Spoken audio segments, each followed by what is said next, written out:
Can you paint already painted kitchen cabinets? Let's find out. Short answer is yes, you can paint already painted kitchen cabinets, but there are some rules you're going to want to follow to make sure the finish lasts.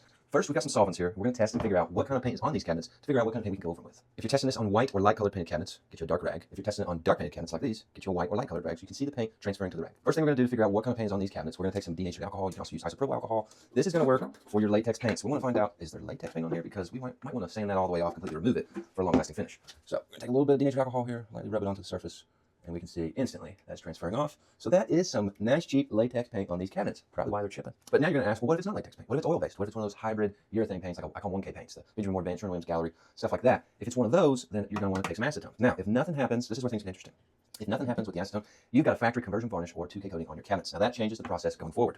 So if you got latex paint on there, I take latex paint off, or at least, sand it down real aggressively to where most of it's off. Don't necessarily need to strip it, I just sand it really aggressively. Stripping, you get messy, it always causes uneven finishes, looks terrible. So latex, I take all the way off. If you got a 1K on there, oil-based, or one of those hybrid paints, then I would just scuff sand it down, make sure you degrease it really good, obviously. Scuff sand it down, and then you go right back over with color of your new 1K paint. No need to primer or anything like that. But like I said, where it gets interesting, if you got a factory conversion varnish or a 2K paint on there, the acetone did nothing, then you've got some more things to pay attention to. So those coatings are extremely slick, and you're not going to get, say, when you're going over it with a 1K, it's not going to bond at all. Even if you sand it down and create some teeth in the surface, it's still not going to bond well. So you got to reprime it, go over it with Ben Shellac, and then you can apply your 1K, or you can scuff sand it down and directly apply a new 2K or conversion varnish. But if you're doing this yourself, I doubt you're going to go to those extents to paint your kitchen cabinets. So that's what to do if you want to repaint already painted kitchen cabinets. There's some steps, some pointers to keep in mind when doing so.